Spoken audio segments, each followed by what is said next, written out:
भगवान श्री कृष्ण के परम भक्त श्रीधामा जब उनके दर्शन के लिए गोकुल पहुँचते हैं तो वह अपने आराध्य को पुकारते हैं। बहुत पुकारने पर भी उन्हें श्री कृष्ण के दर्शन नहीं होते हैं। तब वह नारद जी के पास जाकर इसका कारण पूछते हैं। नारद उन्हें बताते हैं कि आप अधूरा नाम ले रहे हैं। गोकुल में श्री कृष्ण से पहले आपको श्री कृष्ण प्रेमिका राधा रानी का नाम लेना होगा। श्रीधामा को नारद मुनि की बात समझ नहीं आती है। वो किसी तरह से अपने आराध्य के दर्शन करते हैं, उन्हें भोग में माखन चढ़ाते हैं। मगर जब श्रीधामा देखते हैं कि राधा उन्हें अपना झूठा माखन खिला रही है तो उन्हें क्रोध आ जाता है। वो श्री कृष्ण से पूछते हैं कि प्रेम और भक्ति में क्या श्रेष्ठ है। तब श्री कृष्ण अपने भक्त को द्वारपाल बनाकर विश्राम करने चले जाते हैं और वही सोचते हैं कि प्रेम और भक्ति में क्या श्रेष्ठ है। श्री कृष्ण को जब कुछ समझ नहीं आता तो वह राधा को याद करते हैं और राधा भी उनके पास दौड़ी चली जाती है। मगर श्रीधामा उन्हें अंदर नहीं जाने देते। दोनों में तर्क होता है। जैसे ही राधा श्री कृष्ण के कक्ष में प्रवेश करने वाली होती है, श्रीधामा उन्हें 100 वर्ष तक श्री कृष्ण को भूल जाने और मृत्युलोक में रहने का श्राप दे देते हैं। श्रीधामा के श्राप के बाद राधा को पृथ्वीलोक जाना होता है। श्री कृष्ण भी अपनी राधा से मिलने के लिए पृथ्वी पर जन्म लेते हैं।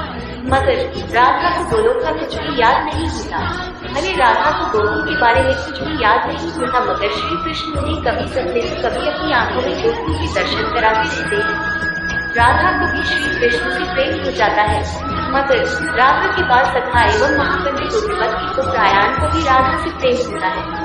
वो राधा को हासिल करने के लिए श्री कृष्ण को मारने का प्रयास करता रहता है।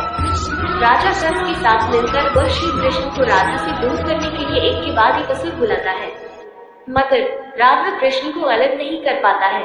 तभी एक घटना के दौरान राधा के पिता को अपने परम मित्र उग्रपद को वचन देना होता है कि वह जीवन में एक बार उग्रपद की किसी एक मांग को जरूर पूरा करेंगे। मौका आने पर उग्रपद अपने बेटे आयान का विवाह राधा से करने की बात रखते हैं, मगर राधा के पिता राधा का विवाह श्री कृष्ण से ही कराना चाहते हैं और अपना वचन पूरा नहीं कर पाने के लिए वह संन्यास लेने की घोषणा करते हैं। तभी श्री कृष्ण को गोकुल में श्रीधामा द्वारा राधा को दिया श्राप याद आता है। श्री कृष्ण इस बात का जिक्र राधा से करते हैं और विवाह को न करने की बात रखते हैं। इसके साथ ही वह राधा को पुत्री धर्म निभाने के लिए भी कहते हैं।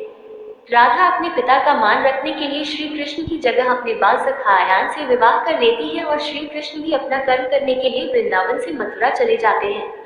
इस तरह राधा और कृष्ण कभी भी एक दूसरे से विवाह नहीं कर पाते हैं।